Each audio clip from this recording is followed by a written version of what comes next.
баягы кичинекей балдар мал эмес да. Дата рождениясы, аттарынан адашышы мүмкүнбү кызматкерлериңиз? Адашпаш керек. Адашпаш керек. Дайым айтып келген, мына карындашым деле билет, мен намаз окуган кишимин. Аларды сойгондо кимдин эксперттер соет? Батан адамдар. Бул биздики. Бул сиздердикиби? Ооба. Заключение эксперта. Бул сиздердики. Демек сиздерден берилген.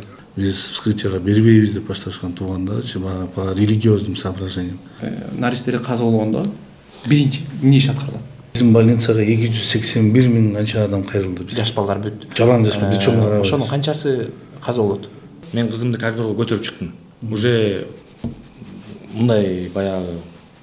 Кайсы закондун негизинде азыр 5 ой иштеп атат да. Эгерде сиздердин күчүңүздөр жетпей калса бир маркумду эксперттөөдө. Кимдерге кайрыласыздар? Кызым чарчаганда ушундай медицинский освидетельство берет экен, о смерти. Жок, токтоп туруңуз. Сизге сиздер демек частная кайрылып турасыздар лабораторияларга? Жок. Кайрылбайсыздар. Жок. Негизи кайрылбайсыздар. Кайрылбаш. Бирок бул кайрылган. Ошондой болуп калган да. Мягкий деп жүрөт. Мисалы үчүн мен кызымды 9 саат мындайча айтканда жалдырап жүрдүм да, 1,5 көрсөтө албайчы. Бул биринчи берилген заключение, Жок, мен азыр Медицинский айтып берейин, мен үчүн ошондой болгон да. Анан бээден жашырып мындай деген политика жок. Ошондуктан видео камеранын негизинде гана 5 врач жумуштан алынды деп айтылган да бизге. Ошол чынбы негизи анын тергөөчүн айткан? Жок. Чын эмес. Биздин директорубуз. Сүйүн Жолотович. Ассалам алейкум. Бизди реклама кылган жигит да бул. Саламатсыздарбы, ардактуу көрүүчүлөр? Бүгүнкү чыгарылышта биздин шаардагы 3-чү ооруканада турабыз, балдар ооруканасында. Бул жерде ата-энелерден бизге кайрылуу түшкөн. Ошол ата-энелер менен жолугуп азыр сүйлөштүк. Азыр бул окуя тууралуу бирге териштирели деп биз ооруканага келдик. Ассалам алейкум. Assalamu alaikum. Бул окуя боюнча кыскача айтып берсеңиз. Кыскача айта кетсек, менин аты жөнүм Машырбек Улуулан. Сизге кайрылганыбыздын себеби баягы мындай окуя интернет тармагында көп эле тарап атпайбы? Анан 2024-жылдын 15-августунда ушул ооруканага кичинекей 2 жашар кызымды алып келгенбиз. Тилекке каршы Алла Тааланын буйругу менен ушул жерден дарыгерлердин шалаактылык мамилесинен дагы кызыбызды жоготуп алдык. Анан бизге комментарий жазып дагы ошо ата-энелер ушу уулдарын, кыздарын жоготкон ата-энелер менен чогуу биргеликте дагы сизге ушу териштирүү жүргүзүп берсеңиз деген максатта кайрылдык элек сизге. Ошол азыр дарыгерлерди эме тийиштүү органдардын териштирүү процесси жүрүп аткан учур азыр. Бул жерде биринчи эле экспертизадан баштайлы да моргтон. Ооба, экспертизага кайрыла турган болсок, бул тууралуу да комментарий бергенбиз борбордук телеканалга. Туура эмес жазылып кеткен кызымдын аты жөндөрү, туулган айы күнү, мисалы үчүн туура эмес тили чыга элек кызымдын со слов ребенка деп жазылып кеткен учурлар бар.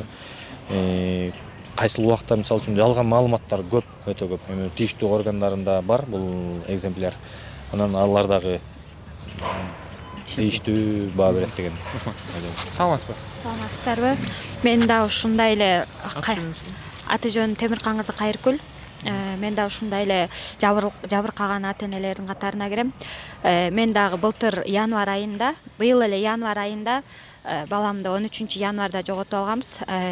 Уже 1 жыл болуп баратат. Экспертиза 4 жолу келди. Ошо 4 жолку экспертизада сотко биздин эмебиз жетпей атат да. Сотко следовательдер айтып атат, 4 жол экспертиза бир эле келип атат. Ошо экспертизанын негизинде сотко эч кимди эме кыла албайбыз. Жазалай албайбыз деп атышат да. Ошондуктан мен кайрылат элем. Урматтуу Кыдыршаевич жана Садыр Жапаров, сиздерге кайрылат элем. Мен ушул ишимди карап беришиңиздерди өтүнөт элем. Жана ошондой эле көрүп атабыз, билип атабыз, сиздердин ишиңиздерди аябай жакшы иш алып барып атасыздар. Ошондой эле могу медицина жагына да көңүл буруп койсоңуздар. Ошол эле шалаакылык менен мен балам дагы ошо январь айында чарчап калган. Ошо ойдон 1 жылдан бери мен жүгүрүп акыйкат таппай атам да. Чындык издеп атам, чындык жок болуп атат да. Даже баламдын колун кармабаган врачтар дагы эле иштеп атат. Бизде следователь 5 врач кетти деп айткан, а 5 врач дагы деле иштеп атат да. Кайсы закондун негизинде иштеп атат, түшүнүксүз болуп атат да мага. сот болду бул элекпи? Сот ошо сотко жетпей атабыз да. Биз могу экспертизада сотко эме жок деп атат, негиз жок деп атат сотко барганга. Экспертизаны ошол эле булар жазып берген эле экспертиза чыгып атат, башка биздин акыйкат вообще чыкпай атат да. Ошондуктан мен ошо кайрылат элем. Ошо менин ишим кичине жылса деген ойдомун да. Ошо сотко дагы жылып эме кылса, биздики экспертиза ошо 4 жолу келди, 4 жолкусунда деле ошол эле экспертиза, ошол эле окшош эле экспертиза, а следовательдер ошол экспертизанын негизинде гана иш жүргүзүшөт экен да. Экспертизасыз соттогонго, камаганга укук жок экен да бизде. Чоң рахмат силерге. Азыр чогуу кирели анда. Биринчи моргко барып кирели. Анан дарыгерлерге кирели.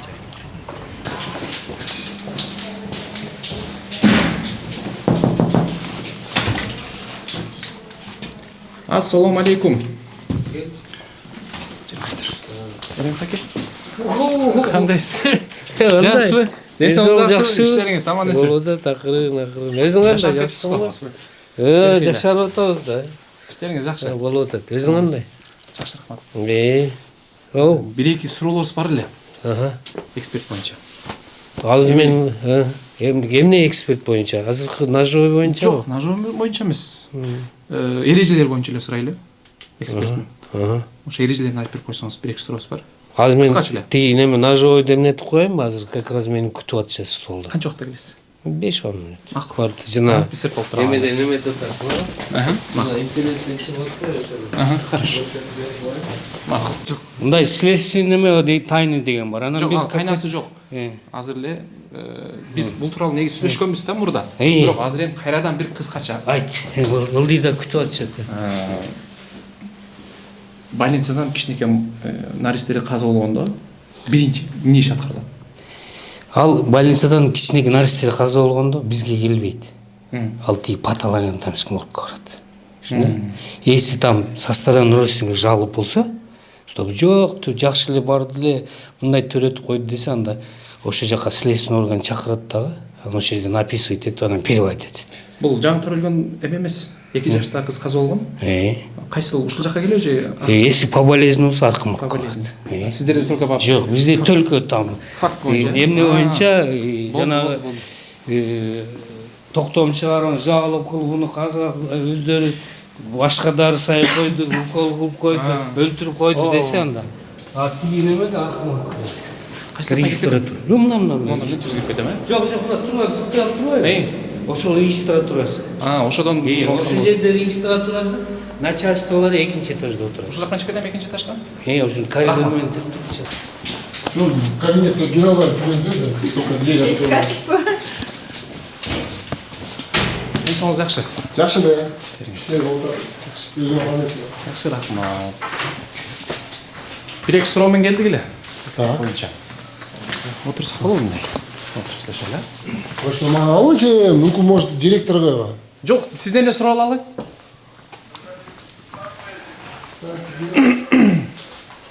Уруксат болсо, чаңыз отурайын мындай.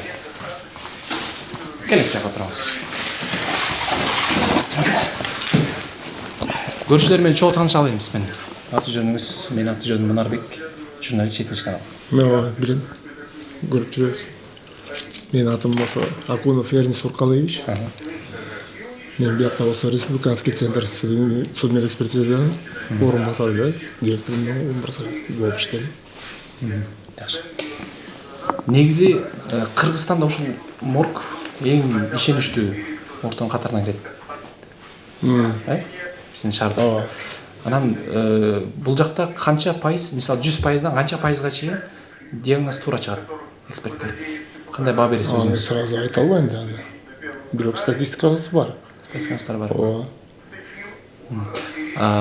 Жылына бизде так называемый годовой отчет беребиз да. Ошондо билсе болот да. Атак азыр айта албайм. Жылыбыз бүтүп элек да еще. Негизи бул жерде мындай маселе. Кичинекейлер больницадан каза болуп келгенде сиз бул жака түшөт биринчи эле, 3-больницадан.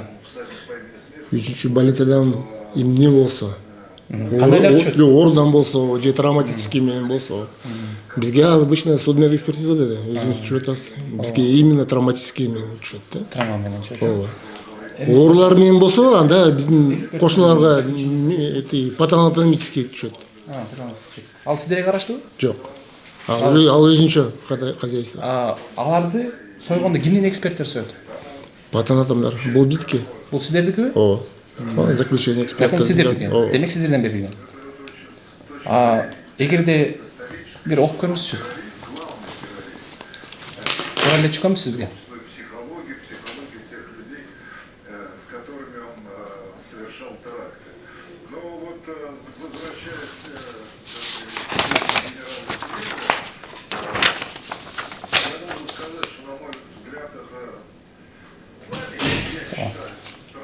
Биздин директорубуз Сүйүн Жолотович.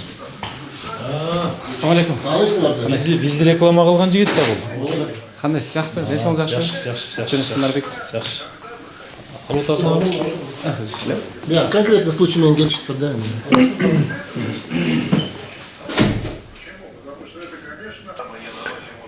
Бул иш кайрадан азыр каралып атабы бизде?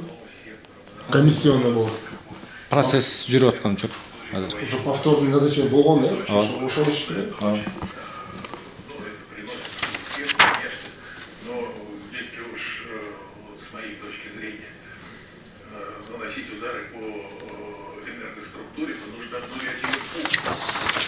Так, эмне? Жалпы түшүнүктүү шеф. Эми эгерде сиздердин күчүңүздөр жетпей калса бир маркумду эксперттөдө. Кимдерге кайрыласыздар? Негизинде башка бирлерге кайрылып мындай эксперттер бергиле деп кайрылган болобу? Жок, андай болбойт айтсам. Азыр болсо комиссионный айтып атпайбы? Азыр комиссионный назначение болуп тур да азырчы. 3-чү детскийден больницадан энцефалит коюлган турабы? Биз азыр өз диагнозун билбейбиз да. Биринчи Мен айтып атам да, при поступлении энцефалит деп диагноз коюлган. Азыр болсо жок турбайбы? Щербинин менен Токонов болсо, булар болсо судебно медицинский диагноз вскрытие кылгандан кийин миокардит коюп коюшуптур да. Миокардит. Ошондуктан мен айтып атам, азыр атасы ким болосуз? Атасы болосуз деме. Ошо мен да уккам да, ошо иш боюнчачы. Азыр кайрадан назначение болуп тур. Азыр кайрадан карап атабыз да бизчи. Бирок экспертиза, состав экспертная комиссия каралат да азырчы. Комиссия менен каралат. Ошо состав комиссияга уже конкретный педиатрлар, инфекционисттер, токсикологдор баары эле киришет азырчы. Узкий специалисттер, керектүү специалисттер киришет. Ошонун негизинде тоже айтса болот азырчы. На самом деле эмнеден каза болгон, причина смерти айтса болот да. Түшүнүктүү. Эч кимге кайрылбайсыздар? Башка экспертиза кыла турганда частныйлар барбы бизде жок? Жок, частный жок. Независимый жок. Независимый частный жок. Бул жерде ким ачкан? Щербинин Александр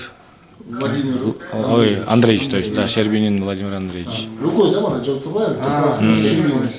Рукой кылышкан да? Экөө кылышкан, э? Сизге чалды беле Щербинин? Биз мындай болду да, мынакей.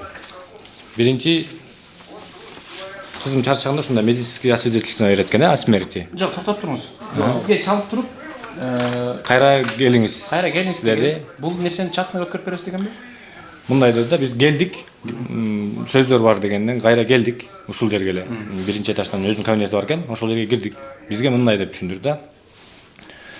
Сиздердин результатыңыздарды биз сомнение болуп, өйдү жогорку этаждан профессор деди, ошолдо карап чыгып, анан мен частныйга бердим деди да.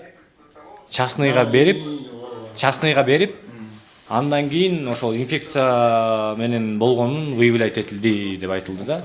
Рахмат. Бул биринчи берилген заключение, а? Жок, мен азыр айтып берейин, мен үчүн ошондой болгон да. Эми ал гистология тууралуу айтсам, гистологический исследование тууралуу болуп атат да, азырчы жөнүндө болуп атат сөз. Анткени биягынан карабайсызбы? Эки заключение турат да. Заключение дечи.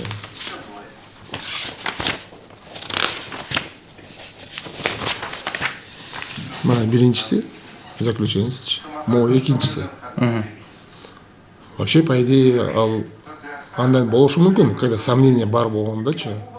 Бирок Шеребинин силерге жалганын айтыптыр да, что биздин биякта жасалган стеклосу туура эмес чыгылган да, самый некачественный чыккан да. Ошондуктан мы обратились деп ошону деп айтышкан да. Мы обратились в частную лабораторию. Булар болсо бизге только стекло эле кылып беришкен. Ошондой сөз болуп атат. Частныйга кайрылбайбыз деп айтып атышат. Анан кайра Сиздер демек частныйга кайрылып турасыздар лабораторияларга? Жок. Кайрылбайсыздар. Жок. Негизи кайрылбайсыздар. Кайрылбайсыздар. Бирок бул кайрылган. Ошондой болуп калган да. Аны в курсе да болуп атабыз баарыбыз эле. анан бул в чьих интересах болуп атат да, бул мисалы үчүн өзүнүн частныйга акча берет да, мисалы үчүн туура, акча төлөнөт да, өзүнүн чөнтөгүнөн төлөдү мисалы үчүн. Мен айта албайм. Анткени мен уже кийин постфактум билип атам да, угуп атам ошончу. Ошондой болуп калган депчи. Бирок баары эле биздин специалисттер айтып атышат, что могу частный кылган стеклосу действительно качественный да.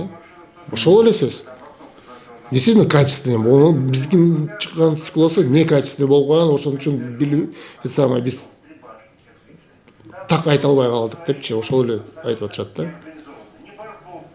Демек так айта албай калган учурлар катталат. Ошол эле да. А так просто качественный стеклосу частный кылган экен, ошону баары эле айтып атышат. Все признают, что гистологторчу, частный кылган стеклосу, стеклопрепарат действительно качественный. Ошол эле сөз. Ошондон болгон. А ким акчасына, ким заинтересован вообще. Мисалы үчүн биринчи заключение менен бизге свидетельство о смерти берип, анан кайра башка свидетельство о смерти бергенге мүмкүнбү ошол нерсе? По идее. Бир эле заключение, бир медицинское свидетельство бериш керек да, туурабы? Окончательный. Тем более силерге окончательный берди беле? Же бул же взамен буга эч кандай берген жокпу? Өттүңөр уже. Өткүзүп койдуңар уже.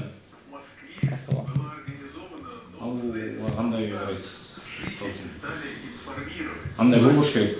Болуш керек. Бул өз амалы болуп эсептелип турат ошондо. Аны уже тергөө айтсын. Чечет, да?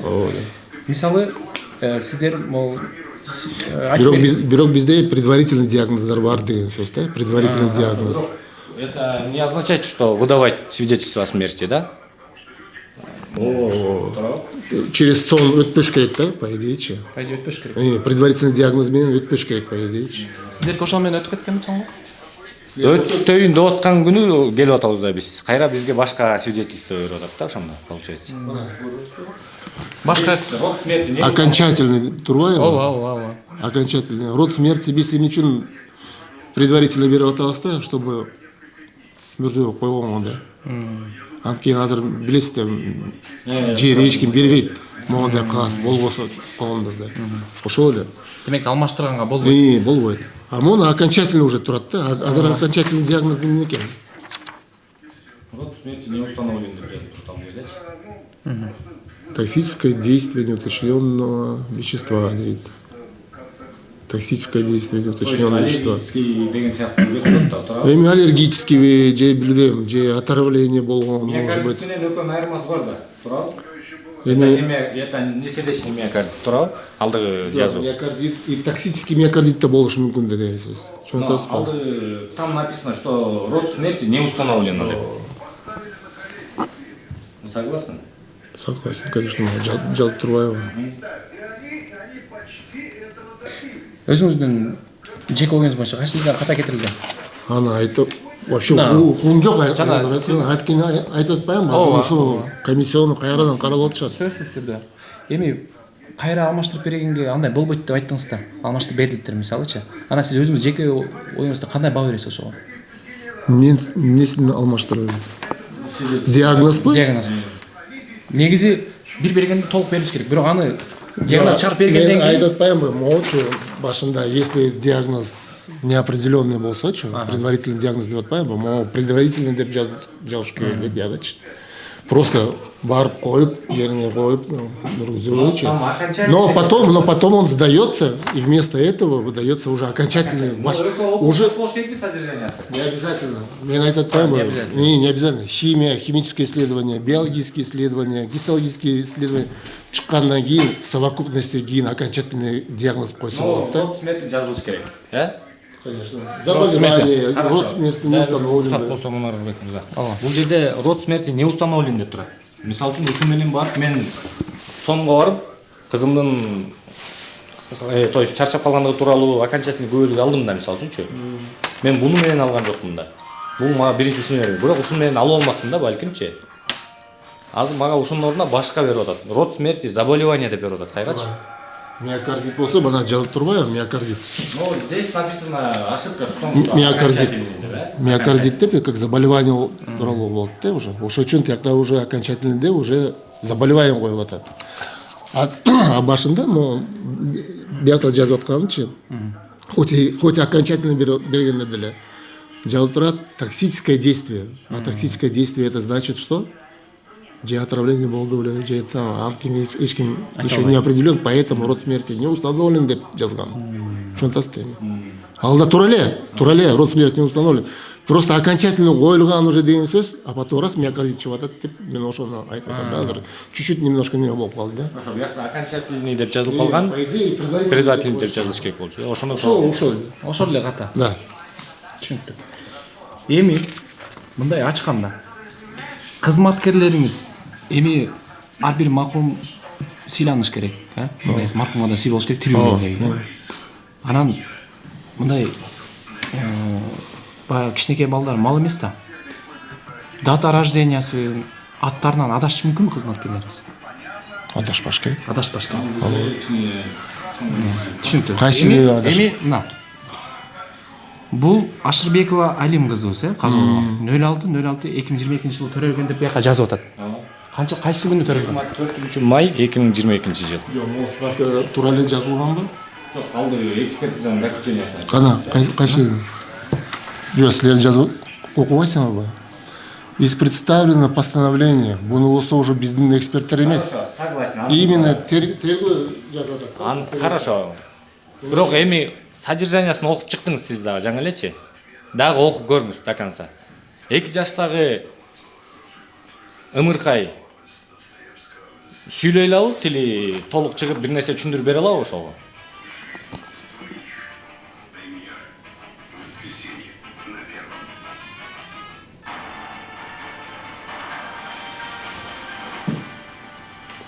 На протяжении 3 дней болел дома деп ошону айтып атасызбы?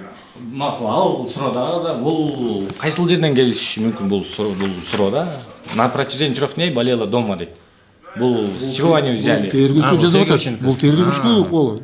Тергөөчү жазып атпайбы, биздин эксперттер эмес. Хорошо, анда тергөөчү менен разберемся. Ал эки маселени. Андан кийинкилерин окусаңыз дагы. Алды ручка менен чийилгендин баардыгы берүүчү суроолордо. История болезни мына Ашырбекова деп чыгат. Мен жаңы эле сизге суроо бербедим эмелечи. Со слов мамы данное состояние началось после обеда деп жазып турат. Со слов мамы. Бул история болезни уже. История болезни. Врачтар толтурган. Врачтардыкы демек. Врачтардыкы жазган. Врачтардыкы жазган. Ошол баргандагы врачтардын история болезни ачылат, тарыхчасы ооругандыгы тууралуу. Анан экспертиза только перепишут да ошону, То есть вопростор мында туура эмес болуп калган суроолор врачтарга. Могу жерде биринчи силер айтып атканы бул тергөө айтыш керек да, эмне үчүн ошондо жазып калды депчи. Түшүнүктүү. Как-то туура эле биякта 24:05 турат. Бия 06:06 турат. Чоо там аны көрөт там, бирок фамилиясында дагы. И меске суроо өткөн да жогоруда. Эме депчи. 2 жаштагы бала сүйлөй албайт да, туурабы? Эми алынын ичинде көз жүгүрсөңүз Сослов ребенка деген бир эле сүйлөмдө эмес, бир нече сүйлөмдө бар да. Када? Сослов ребенка. Сослов ребенка. Рұқсат болса. Бул кайра айтып атасыздар историясыны. Ошо бул история. Бул история бар эле история. Ошол боюнча эле сизден маалымат иретинде сурап атабыз да. Мынакей. Мочепускание свободное и регулярное со слов ребенка. 2 жаштагы бала. Жөн түшүнүп атам аны, бирок бул историяда жазылып турат. Историяда. Бул демек дарыгерлер. Ооба, бул бизге Сизден вообще кеңешелер сурап атабыз. жөн түшүнүп атам аны, бирок бул история жазылып калган. Ошол үчүн биз ооба, биз болсо просто кайрадан башка ошо жазылып атсаң биз жаза албайбыз да. Только как написано, так и должно быть написано, переписано деген сөз. Ошол эле. Түшүнүктүү. Комиссиянын жыйынтыгы кайсы убактарда чыгып калат деп ойлойсуз? Анткени бул бир ай да. ата-энелердин Бир ай. анткени 2 ай өтүптүр арадан. Жок, бизге болсо бир 2 жума болду го. Келген. Бирок врачтарды берилди, берилекпи, мен айта албайм азыр. Анткени бул азыр тергөө карап атат да. Тергөөчү болсо Минздрав через Министерство здравоохранения эме алыш керек да, бизге врачтарды бөлүп бериш керек. Түшүнүктүү. Чоң рахмат сизге. Иштериңизге ийгилик болсун.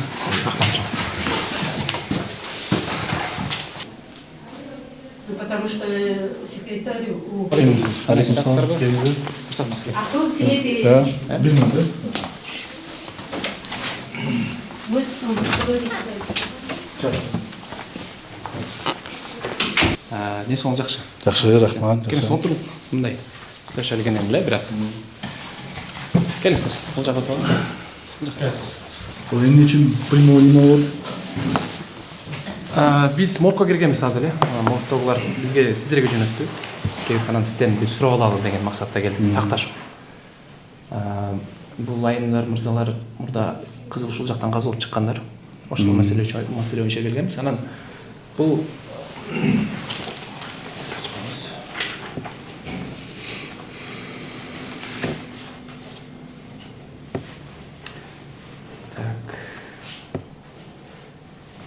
эң эле биринчи суроо, 2 жаштагы кыз негизи 2 жаштагы кыз сүйлөй алабы бул жака түшкөн?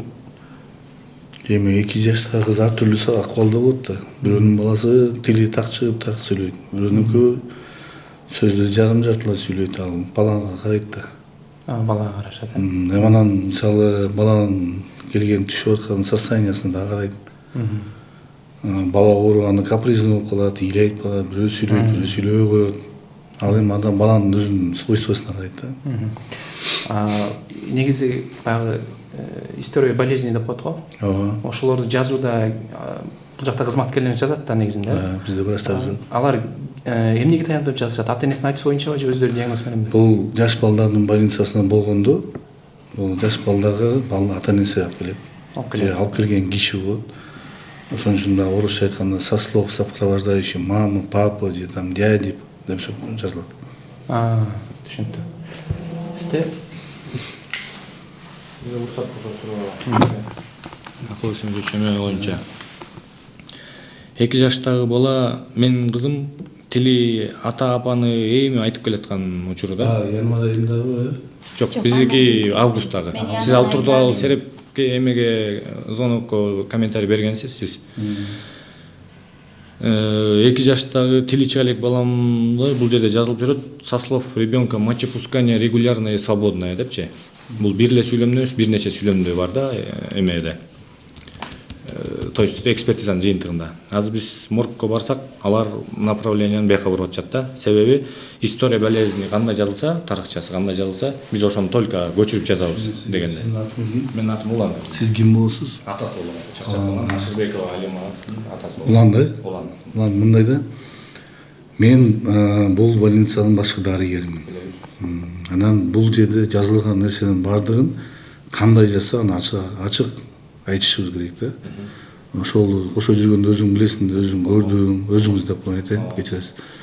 Ошол жерде болгон врачтардын бардыгы кандай кыймыл кылганын, ошо кантип принимать эткенин, сиз өзүңүздүн немеңизди жаздыңыз, правоохранительный органдарга баарына кайрылдыңыздар. Бул жанымда мен болгон жокмун да. Аны ошол жерде бул кишилер жазат. Аны ошол врачтар, дарыгерлер кантип принимать эткенин ошолор жазат. Азыркы мезгилде следственный дела болуп атат. Следственный келип, анан бизге кайрылып, следовательдер келип, ар бир врачты чакыртып, ровдуга алып барып, ар бир врач менен индивидуально сүйлөшүп, следовательдер специалисттер менен менин билишимче да эми кандай болгон, эмне болгон деп ошо үтүр точка запитанына чейин кантип карагансыңар, баланын акыбалы кандай болгон, эмне болгон баардыгын сурак алып, сурап ошол жакта процесс болуп атат. Анан бизде ар бир кыймыл аракет болгон нерсе ошо баяндама деп коет, история болезни. Ошол жерде жазылып турат. Ошо ар бир жазылып турган нерсеге ар бир принимать эткен врач ошого жооп берет. Ал жактан эч ким качпайт. Анан эми андан башка биз бир эмес эки жолу адашып калдым. Чоң комиссия келди Министерство здравоохраненияден, саламаттык сактоо министерствосунан специалисттер келет. Ар тармактуу специалисттер келет. Ошол суроого жооп суроо берип, ар бири менен сүйлөшүп, ар бири ошо аныктамаларын жазып, кантип принимать эткен, эмнени сүйлөгөн, эмне кылган, ошол сөздү эмне үчүн жазган, баланын акыбалы ошондо кандай деп баарын толук ошо азыр ошо следствие болуп аткан убагында. Анан судебно медицинский экспертизадан биз чакыртканбыз. Эми ата эне катары мен түшүнөм балдардычы, конечно, артык айрылуу болсун, сабырлылыгыңыздар. Кантпесе дагы биз баардыгыбыз пендебиз, мусулманбыз. Анан мен намаздамын. Колдон келишинче эми Кудай болсок мынтип тирилтип койгон оюбуз бар, тилегибиз бар. Но ушундай экен, турмуш ушундай экен. Бирок биз буну ачык айкын кылып, териштирип, анан бир выводко келебиз. Предварительно биз выводтарды бергенбиз, эми следствиянын немесин күтүп атабыз да. Анан мага келген ушундай эми отчет неме информация келип турат, мен айттым сразу кийин суроолор болот. Биз мусулман болгондон кийин башындан өзүңөр улам билесиңер, биз вскрытияга бербейбиз деп башташкан туугандарычы, по религиозным соображениям. Мен айткам, жок, надо обязательно вскрытияга берилиш керек. Медицинанын требованиясы ушундай, министерствонун требованиясы ушундай. Кандай суроолор болот, ошондо жол жобосу менен, наука менен точно ошол жерде на клеточном уровне анан кандай экспертиза чыгат, ошону карап анан териштиришет. Бу жерде мен эмес, сиз эмес, бу жерде научный кишилер болот, который профессорлор болот, өзүнүн ыйгарым кишилери болот, ошол ата энеси менен бирге сүйлөшүп, туугандар менен бирге сүйлөшүп, врачтар менен анан бири-бири менен бириктирип анан чогуу сүйлөшүп, разговор ошондой болот. Биз эч неме кыламда, мен турам го, жерде турам. Мен бул всегда айтам, дайыма айтып келгем, мына карындашым деле билет, мен намаз окуган кишимин. Мага мен дагы балам жоготкон убагында, мен дагы билем бундай нерсени. Анан бейден жашырып мындай деген политика жок. Ал врачтар мен кийин сүйлөштүм, башка дарыгер катары колуман келгенин жасадым деп атат. Эми ошого жооп берет. Азыр эми баягы закон түрүндө мен азыр алдын ала мындай деп антип деп айта албайм. Следствие жүрүп атат. Ал суроолордун баардыгы убага сотко өтө турган болсо, сотто суроолор болсо баарына жооп беришет. Сизге дагы уруксат болсо, биз дагы сөзүңүз айткандай закон ченемдүү мамлекет мындай мыйзамды сыйлаган мамлекеттик кызматкер катары да сизге кайрылып атам. Анан буга чейин чын эле өзүңүз билесиз, оор акылдуу келе алган жокпуз действительно. Анан ушул эми история болезнинди окуп чыгып, эмесин заключениясынчы окуп чыгып, буга чейин дагы көрсөңүз керек, центральный телевиденияга интервью бергенбиз. Анан ушул жердеги сөздөргө баягы врачтын деңгээли эмес чындыгында. Ушул жердеги сөздөр аты жөнү, туулган күндөрү туура эмес жазылган, мындай шаблондон алынган сыяктуу. Эми болсоңуз, мунун копиясын сизге калтыра алам эгер болсоңузчу, кызыктар болсоңуз. Аты жөндөрү, туулган күнү, жылы, айлары туура эмес жазылган учурлар бар эмедечи. Милицияга кайрылган учурдагы даталары туура эмес. Мисалы үчүн биякта өлүм фактысы болуп атат да. Эми сиз айткандай Кудайга ишенебиз, тагдырга, Алла Тааланын тагдырына. Эми кызымды артка кайтарып бергиле дебейм. Просто ушул жерде чындыгында мен саламаттык сактоо министринин орун басарына да киргенмин. Анан айткам ал кишиге дагычы, аял киши болчу, аты жөнүн унутуп калдым. Анан просто ушул жерде өзүнүн салкын мамилеси үчүн жооп бериш керек деп атам да. Анан бул жерде баягы сиз да башыңыздан өткөн катары ата катары түшүнөт болушуңуз керек. Анан со слов ребенка мочепускание регулярное. Эми могул жерде бүт жазылып турат, температурасын текшергенбиз, саат мынчада отделение реанимацияга жандандыруу бөлүмүнө которгонбуз депчи. Анан сизге маалымат иретинде дагы айтып коеюн. Менин ошол жерде баягы камерада эми сиздерде запись коридордо турду көп камераларчы. Записти алышты, алышкан жокпу, так маалыматым жок. Мен кызымды көтөрүп чыктым палатадан. палатадан көтөрүп чыгып Александр Тимохин таанысыз, анан Марина эмесинин эсимде жок фамилиясы. Экөө Александр ночной дежурствода, Марина күндүзгү дежурствода болчу да. Эртең менен келген. Анан уже эртең менен саат 9 чамасы мен кызымды коридорго көтөрүп чыктым. Уже мындай баягы аябай истерика салган сыяктуу, баягы акыбалы өтө начар да баягы. Анан палатанын оң жак бурчунда эле башка кабинетте врачтар отурган экен. Ошол жерде бир кыргыз врач чыкты коридорго. Эмне болуп атат депчи. Мен ошол кишиге кайрылып атам да. Карап берип коңузчу, кыргыз экенсиз депчи. Мына ушул түндө турам, сиздин уттук кабинетиңизде турам, сиздин кесибиңизди сыйлоо менен берген. Анан ошол врачка кайрылып атам да, карап берип коңузчу, муктажбыз да жардамгачы. Анан ал карап кызымдын тырмагын басып көрдү дагы, Маша деп катуу тревожный голосом кыйкырып атат да. Маша деп тигил башка бир кабинеттен чуркап чыгып атат дагы, срочно в реанимацию деп башка врач назначить этип атат кызымдычы. Бул жерге кадимкидей кооздоп жазып коюшкан. Баланын акыбалы оорлошкондон кийин биз жандандыруу бөлүмүнө которгонбуз деген мааниде. Орусча жазылган, конечно, текст. Ошол мааниде жазылып атат да. Анан алынысы жалган, мисалы үчүн убактыларын прям указать этип коюшкан. Саат мынчада дене табуу мынча болгон. Саат мынчада мынча болгон. При пальпации деген сөздү менен медициналык билимим жок, бирок баягы ичин басып көрдү деген маанидеби? Ошондо живот мягкий деп жүрөт. Мисалы үчүн мен кызымды 9 саат мындайча айтканда жалдырап жүрдүм да, 1,5 көрсөтө албайчы. Александр Тимохин жакшы эстеп калгам. Ал эртең мененки врачын ашылтайт. Эртең мененкиси тоже самое ошол. Мен ушуга жооп берейин да, азыр эми сиздер ата-энеси кайрылгандан келдиңер да. Бунун баардыгы улан Алла Тааланын алдында баардыгыбыз бирбиз, бара турган жерибиз окшойбуз. Мына мен официально айтып коеюн, бээрде жаап жашап турган эчтекебиз жок. Биз ал балдар жаап жашабайбыз дагы. Эмне үчүн мына азыр деле күнүгө бизге түшөт. Биз коркобуз. Ким эле болсо бирөөнүн баласын барып өлтүрүп алсын, кимди каалайт, анда эч ким каалабайт. Сиз айтып аткан нерсе да жөндөмү бар. Бунун баардыгы следственный органда. Мына сиз өзүңүз сөздүн башында айттыңыз, законго баш ийбиз. Мен дагы законго баш ийем. Мына мен айтып отурам, азыр мен бирөөнү ошо врачтарды защита кылып, андай кылып, мен бул эле сиздердин жеке телеканалдан эмес, мен Кыргызстандын КТРКсынан дагы айткам ошондо. Буну биз ачык айкын чыгарып, эсиге күнөөлүү отурган болсо, биз ал эми соответствующий органдар бар, комиссиялар бар, ошонун баарын тактап неметебиз. Анан кайерден бир мелочный жанагындай жазуу түрүндө ошибкалар кетсе, аны оңдоп экинчи жасабай турганга аракет кылабыз, потому что бизде аябай көп түшөт бөлмөлөр. Эми это не оправдывает орусча айтканда, бирок биз максимально, мына мен главврач болуп келгенден бери поток аябай көп, атта көп. Эми мындай да биз дагы кайталап кеткен Кудай эмеспиз да. Эми азыр научный жагын да караш керек. Азыр эмоция жагын карабай түшүнөм. Мен эле айтышым кыйын да. Баланы жоготуп турсам, мынтип айтыш мен да оозум барбай атат мына айтышым. Бул ата-эне билет аны. Мен жана сөздүн башында айтып кетпедимби?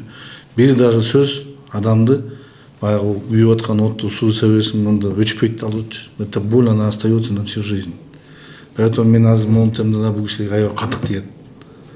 Аны айтпай койсом, бул жактагы дагы бирок ошол жерде мына туура айтты, улан чындык болуш керек. Биз ошо следственный органга полностью баш ийебиз. Биз мамлекеттин законуна баш ийебиз. Бул жерде беспредел болбойт эч качан. Мына эми чечими кандай чыкса, ошол аяктуу ошол врачтар бери качкан жок, турушат. Биз аларды жумуштан кетебиз, иштебейбиз. Бул профессия мындан кийин иштебейбиз дегенге чейин болду. Мен ал следствие бүтмөйүнчө мен аларды жумуштан да кетире албайм. Следствие бүтсүн. Конечно, дежурстволордун азайтып неметип койдум, кийин ошибка кылбаш үчүн. Следствиеге карап, биз дагы законго баш ийебиз. Ошо следственный дела, судебно-медицинский экспертизалар чыгып, анан жана биздин комиссияда чоң деген профессорлордун баардыгын топтоп келет, диагнозго совпадение болду, эмне болду, ошонун чечимин чыккан, ошого карап биз дагы чечим чыгарабыз да. Анан эми мындай Уланбек, мына карындашым, биз бир нерсени бекитип, биз деле телевидение, биз деле жаранбыз да, мен деле Кыргызстандын гражданымын. Билимим болушунча, биз деген бир случай ушунда болуп калат, болбош керек эле, бирок кайда жок, тагдыр экен болуп калды, бирок андан башка биз миңдеген, бир жылда 200, былтыркы жылы бир жылда 281 миң деген адамды карадык. Ошонун ичинен 2 случай болуп калды ушунда. Анан эми ошол жакты дагы карап, ачык, айкын бул неметип бул кишилерди өздөрү көрүп турат, өздөрү катышат ошого. Комиссия келгенде комиссиянын жанында отурушат. Азыр результаттары чыгып чыкканда чогуу барышып, буларга очная ставка болуп, ошол суроолордун баардыгын ошол жерде сиз бересиз ал врачтын өзүнө. Азыр мен ал жерде мен жооп бере албайм, ал жерде мен өзгөртө албайм да. Туурабы? Кандай жазылса, ошондой жооп берилиш керек. Уруксат болсо дагы сиз акыл эсиңизде айтып атпайсызбы эме депчи. Ушул случай, мисалы үчүн, могул кызымдын заключениясы, ошол содержание, мисалы үчүн, бул жерде дагы кайталанган да. Бул кишинин баласынын эмесинде дагы, история болезнисинде. То есть бир вопрос келип чыгып атат, мындай бир шаблон, даяр шаблондо эле деген.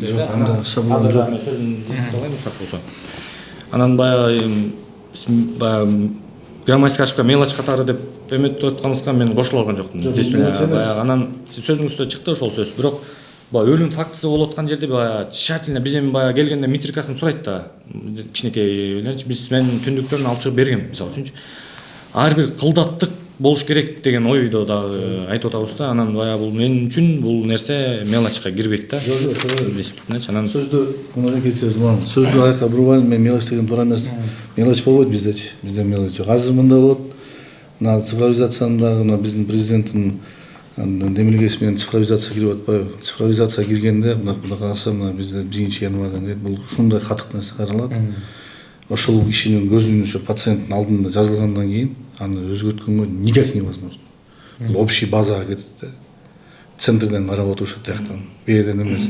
Түшкөндө даже бизде эми исправить туура эмес жазып, сөзү туура эмес жазып, буквалары туура эмес болуп калып, окончаниялары анын дагы өзгөрткөнгө невозможно. Бул жагы аябай катык каралат. Анан ал история болезни биз трафаретный болбойт. Ар бир больной келгенде көзүңөрчө эч жаңы история алып чыгып, ар бирин сурап жазылат. Ар бир пациентке ар бир индивидуальный болот. Бул киши эми азыр врач эмес да. Бул ата-катары суроо берип атат. Бул күйүп сүйлөп атат.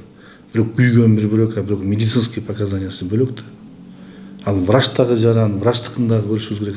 Фактически айтылып, бул ич күйүп атат, түшүнүп атам мен. А бирок ошол реально ошондой беле? Ошонун баардыгын эми следствие таныктап чыгат. Бул кишинин дагы сөзүн угуп, врачтардыкын дагы угуп.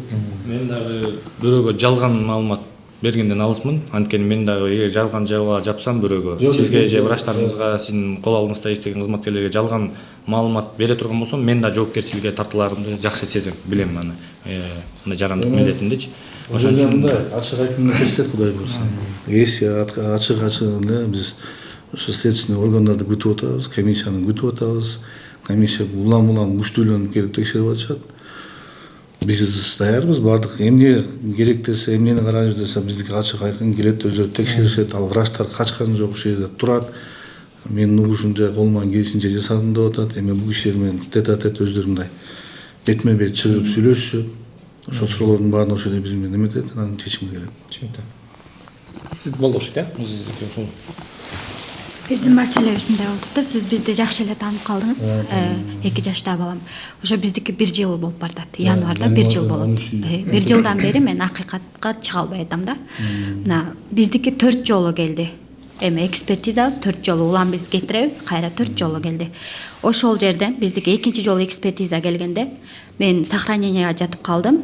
Ошондо жолдошумду биз следователь чакырган. Чакырып мына экспертиза окшош эле келип атат. Ошол эле келип атат. Экинчиде да бизди жанагы частный эмеден текшертишиптир. Өздөрүнүн айтымы боюнча. Биринчиге ишенбей, экинчи частныйга алып барып текшертип келгенбиз. Ошонун экспертизасы ошол эле жанагы эле окшош келди.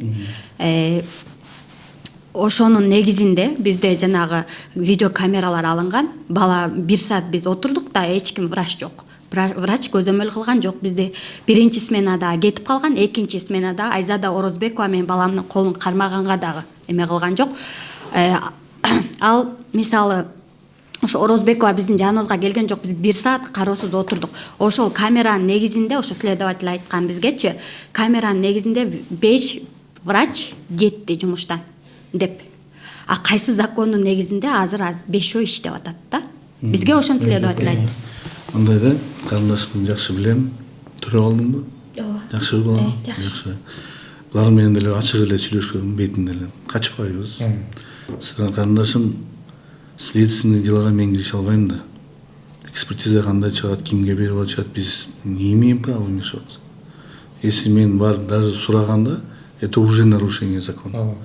Судебно-медицинская экспертиза, мына улан, если он заметил, мен даже врачтарды барбагыла дедим. Понимаете? Эртең эле мен айтам ғой, мен башыман өткөн нерсе. Эртең эле буларда сомнение пайда болот. Врач бири-бирин тааныйт. Врач жукка барып сүйлөшүп, бирөөнү барбагыла. Бардыгы ачык айкын болсун. Бул түшүнсөңүздөр, мындай нерсе болбош керек. Биз мондай бычактын учунда жүрөбүз, нагрузка ушунчалык көп. Ол жагынан өзүңөр деле билесиңер, врачтар жок азыр региондордо. Поликлиникада детский специалисттер жетишпейт. Мына Чүй областы бияктан, Токмоктон бияктан, Карабалдан мен уже 100-нчы жол телевидение айтып атам. Өз алдынча келип алат, бизге келбеш керек алар. Өзүнүн биринчи өзүнүн районуна барыш керек, өзүнүн аймагына барыш керек. Бирок келгенден кийин карап атабыз да. Анан биз бул жерге обязательно камераларды койгонбуз. Бардык нерсе камералар жазылган. Следовательдер келип ошону бул карындашымдын случаясы боюнча муну изимать этип кетишкендер. Полностью изимать этип, ал следственный делосуна бар карасаң болот. Азыр сиз дагы кичине айтып атат, эми аз айтышкым келбейт. Ал четко жазылып, четко көрүнүп турат. Канча убакытта кирген, канча минут отурган. Эми биз адамбыз да, пендебиз. Карындашымыз 2 саат эмес, 6 саат деп айтса дагы болот азыр. 1 саат да? Да, 6 саат. На самом деле ал жерде камерада андай турбайт да. Камераны минута, секундасы менен каралып турат. Ал следователь бардыгын көрөт. Айтышат, анчалык отурбайт. Анан камера ачык, айкын барын көргөзүп беришет. Айтып атам го, мен дагы кайталап атам, биз качпайбыз. Анан сизге карабайсыңар деп эле, бияк бизде карабай коюшту, жалга барасыңар деп. Ошол кезде мага айтса, мен ошондо эле такси менен кетмекмин. Скорыйны. Диагноз болот да, специалисттер, ларинготрахеиттен башка диагноз болот. Мисалы, сиздерге, мына сиз журналистсиз, сиз медик эмессиз, сизге врач десе бардыгы бирдей боло берет. Врач болгону менен аны караган, колунан келген специалист болот, колунан келбеген болот. А эгерде бул карындашым айтып атат, бул үмүт да. Машинага салып берип кетип атпайбы, жолдон кетип атып, машинанын ичинде болсо эмне ким жооп берет? Ошондо деле ушу карындашым ушинтип сүйлөнмөк. Биз наоборот кислородко отургузуп, кислородко дем алты өзүң билесиң да. Сатурациясын көтөрүп, анан экинчи криз берет. Сатурациясына эч ким караган эмес бизде. Эми ушундай камера турат анын мында. Эме. Аз спорт этим келбейт. Анан следственный органдар өздөрү сиз менен кантип, кандай тил менен сүйлөп атат, мен аны билбейм да. Мен азыр мен сизге жооп берип аткан, сизге жооп берип аткан сөзүмө мен кепилдик берем. Мен телевидение тартып атасың. Ошондуктан мен азыр сиздер менен спорт этпейм. Ооба. Бардыгы закон түрүндө доказательно болсун. Реанимация делечи, мына биз дайыр суроо берип кетейин сизге. Реанимация деле балам көгөргөндө алып кирдик. Реанимация эчтеке эме кылган эмес. Же бир кыйналып аткан балага эме салган эмес. А эмне кылган? Реанимационное мероприятие деп коет. Ал сиздин случай эмес, даже безжизненный показатель иногда бар жактан алып келгенде дагы любой реанимация аракет кылат. Реанимация сизге түшүндүрүп берип, сизге көргөзүп берип отурат, оперативно иштеп жатат. Андай болбойт. Бул сөзүңүзгө мен эч кошула албайм. Андагы азыр мен сиздер менен спорт этпейм. Анын баардык закон түрүндө суроого бере турган кишилерге берип, ошол реаниматологко четко берсеңиз болот, сизге четко ар бир минута действиясынан бери айтып берет. Кандай препарат куюлган, эмне препарат куюлган, для чего аны баардыгын айтып берет. Эми жанагы 5 кызматкер боюнча. Жок, алда туура эмес айтылган. Бизде ошентип айтылган. Сизге ким айткан негизи? Бизде уже андан бери, 1 жылдан бери уже 4 следователь алмашты. Бизге экинчи следователь аял киши болчу. Ошол мен Жок, таанайсызбы? Мен ошо өзүм бара албай калдым. Сохранениеда жаткам, өзүм шок болуп балам төрөй албай. Ошондо жолдошумду чакырган. Эме келди, экспертиза, экинчиси келди, келиңиз деп. Барганда айткан, экинчи экспертиза частный поликлиникадан чыгып келди депчи. Ошондо видео камеранын негизинде биз азыр сотко жете элекпиз да. Сотко жете элекпиз, биз ал эмелерди соттой албайбыз, жоопко тарта албайбыз. Ошондуктан видео камеранын негизинде гана 5 врач жумуштан алынды деп айтылган да бизге. Ошол чынбы негизи аны тергөөчүн айткан? Жок. Чын эмес. Мен айтып атам го, жумуш бүтүрүп эле мен өзүм эле бул менин частный больницам эмес да. Бул мамлекеттин больницасы, мен законго баш ийишим керек. Мамлекет келип айтып атпайбы, сиз өзүңүз айтып аткансыз, сотко жетиш керек. Сотто чыгып сүйлөшүш керек. Бизде кайда сотко жетпей атат да. Жок, эми ошол эми ал бөлүгү болгондо. эгерде алар күнөөлөп отурган болсо сотко жетет. Сотко баш ийишибиз керек. Өзүңүздөр билесиңер, азыр закон бар, могудай эмес. Ошол жерде суроолорго ушу айткан киши жооп берсин. Бизде андай Өзү жооп берсин, туура айтасыз. Тергөөчү жооп берет. Эми эң башкысы, бирок мындай чынын алганда бизде мамлекетибизде эң эле жумушу оор, эң эле сыйлуу адамдар мына ак халатчандар сиздерсиздер. Жумушуңуздарга терең таазим. Биз эч качан сиздерди мындай жаман же башка нерседен өтө алыспыз. Биз жөн гана такташуу максатында эми өзүнүз ата катары балам жоготкон ата-энелердин күйүтүп болуп атат ичинде. Эми бирок ушул азыркы учурда приемныйга кирип чынында абал кандай? Көрсөк болобу, уруксат бересизби, бизге көрсөк болобу? Эми чынында өзүңөр кирип, акыбалды карап чыга берсең, аны биз бекитпейбиз, ачык эле. Анан эми есть определенный правила нерсе. Ал правиланы сиз да баш ийишиңиз керек. Пожалуйста, кирип көрүп, сырттан карап, кандай иштеп атканын карай бергиле, тартамсың тартыла. Мен канча миңдеген биздин врачтар, канча миңдеген врачтар балдарды сакайтып чоңойткан. Эми бул эки кишинин случаясына отдельно разбор болот. Бирок как профессионал катары, мен сизге как журналист профессионал катары айтып өтө элем. Бир-эки случайын да булар териштирип, закон түрүндө ким күнөөлүү болсо, күнөөлүү болобу же күнөөлүү эмес болобу, алар өзүнүн эмесин алат. Бирок ошол случай менен бүт эле врачтардын эмесин тест жактан кармап көргөзүп көрдүңүздөр. Көпчүлүк журналисттер ушундай бир однобоко көргөзүп атат. Элге азыр мынтип айтсаңыз, бул монетанын арткы жагы дагы бар да. Жизнь продолжается. Оору деген токтобойт. Мына биз ооруп, мен өзүм дагы ооруп азыр жумушта отурабыз, иштеп атабыз. Эртең ким лечение кылат? Сейчас очень ушунчалык көп кадровый потенциал жок. Дефицит врачтар, педиатрлар жетпей атат. Коңгуроону кагып атабыз. Улам сайын ким лечение кылат? 5 жылдан кийин ким будет лечить народду? Ишенбесеңиз, врачтар кетип атат. Мына случайдан кийин канча педиатрлар сиз менен не замешаны, просто кетип атышат. Во-первых, нагрузка аябай бешеный. Адамдардын пейили бузулган. Келет да врачтарды сөгөт. Даже кол көтөрүп атат азыр. Кармай албай атабыз врачтарды. Клинический ординаторларды суранып койдуруп атабыз. Аяктан больной азыр өзүңүз билесиз, каалаганын кылышат келип алып. Эмнеге үчүн ошо сельскийлер бияка мага келиш керек? Ошол жерде районный больница турса бизге келишет өз алдынча. Биз карабай койгон жокпуз да. Карап атабыз, ошого байланыштуу эсиңиздерде болсун сураныч. Жанагы могу телевидение алып чыгып сүйлөп аткандагы приемдо турган элдин көптүгү бул врачтын проблемасы эмес. Врачтын күнөөсү эмес. Ишенсеңиздер, врачтар туалетке барбай, тамак биз да адамбыз да. Барбай баш көтөрбөй иштеп атышат. Улам биздин больница жакшыраак карайт экен башкалардан. Аны эл деле айтып атат, элден деле сурасаң болот. Ошол элдер келип атса, биз болбой, биз суранып атабыз. Карап бергилечи, пожалуйста, кетпегиле. Адам ооруп калат экен. Больничныйга чыгып калат, алардын семьясы, балдары ооруп калат, чыкпай калат. Андай вопростарды силер чагылдырбайсыңар да. Врачтын жумушу кандай оор, канча миң адамдарды сакайтып кетти, силер аны көргөзбөй атасыңар да. Ошондой негативден көргөндө эл коркот. Азыр элдин бардыгында мына случайларды сиз азыр красиво кылып чыгаргандан кийин у них страх болуп калат. Недоверие пайда болот. Андан кийин сиздерден недоверие. Бирок ошондой эле статистиканы экспертизага барбай эле мындай алып кеткендер деле ата-энелер толтура экен. Мен комментарийден окуп атам. Толтура мисалычы. Ушактан чарчап калган. Негизи сиздерде статистика барбы? Келгениңизге канча убакыт болду? Мен бул больницада 25 жылдан 25 жылдан бери иштейсиз. Акыркы убакытта акыркы 3,5 жылдан бери башка дарыгер болуп иштейм. Башка дарыгер болуп иштейсиз. Бир жылда, мисалы, мурунку жылында 200 биздин больницага 281 миң канча адам кайрылды биз. Жаш балдар бүт. Жалаң жаш бир чоң карабыз. Ошонун канчасы каза болот? Каза болгондор наоборот, статистика боюнча бизге каза болгондор азайды. Каза болгондор статистика боюнча бизде азайды. Бир ушул случай болуп калды деп атпайбы? Каза болбош керек. Мунун өкүнүчтүүсү ушунда болуп калды. Бирок эми мында такташ керек да. Мен азыр жашынакай спокойно айтып атканым этажын көрүп, что мы виноваты. Да, если мы виноваты, биз мойнубузга алабыз деп атабыз. А если биз канча күн болду, улам билбейт да медик эмес.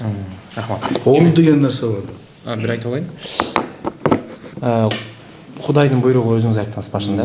Кудайдын буйругу, Кудай таала ушуну жазып койгон экен, себепкер болуп алып кетти.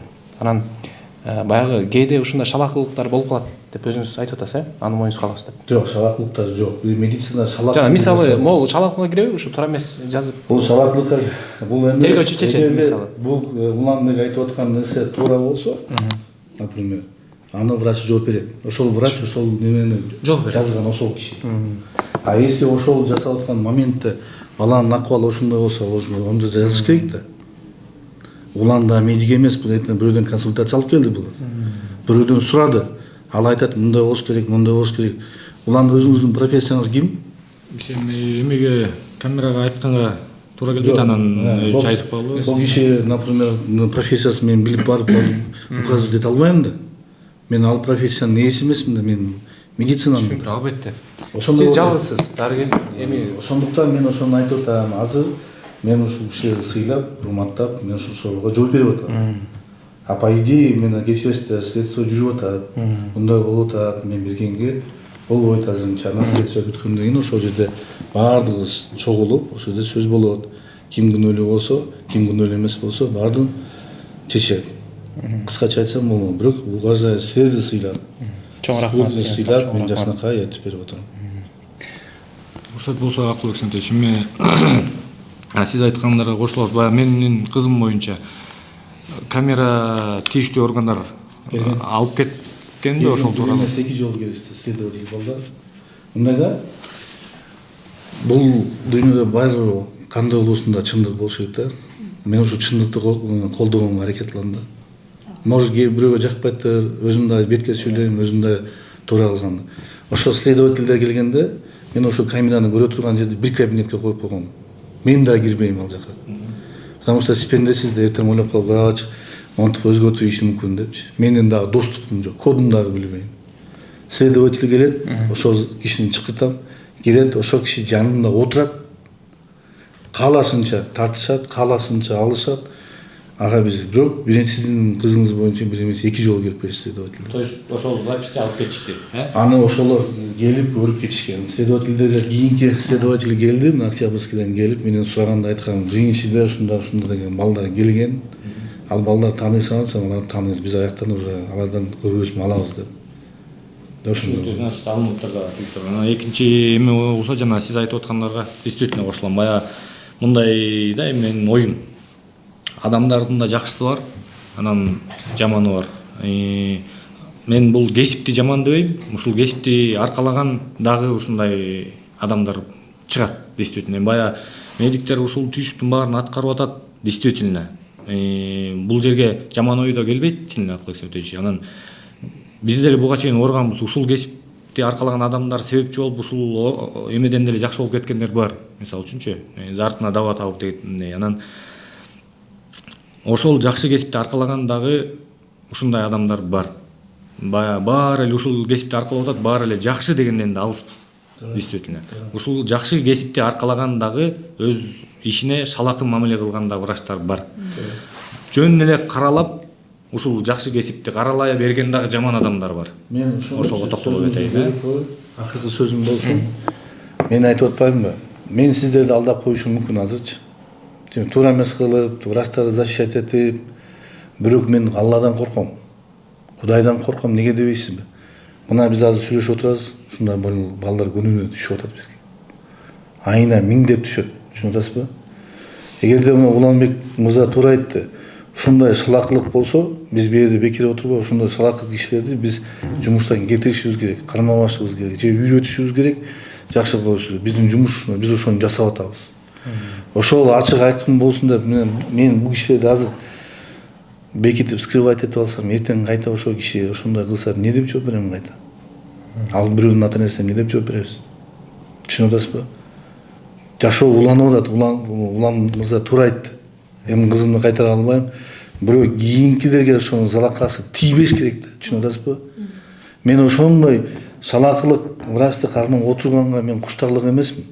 Мен наоборот орусча айтканда ошондойлорду выявлять этип, ошону или ал дальше иштей турган болуш керек, жалы үйрөнүш керек, иштебесек кетиш керек. Бул сиз мына журналисттер туура эмес тартып алсаңыз эртең келип, же үйгө барып ойлонуп отуруп, оңдоп, монтаждап кайта чыгарсаңыз болот. Бул кишинин профессиясында бир нерсе болсо мен кечирим билбейт экенмин, оңдоп келсе болот. Но бизде андай жок да, андай шанс жок.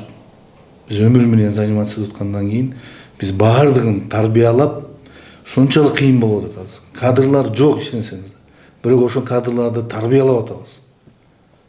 Азыр бир нерсе десең баардыгыбыз кетип атышат. Маянаны көтөрүп атат, рахмат президентке.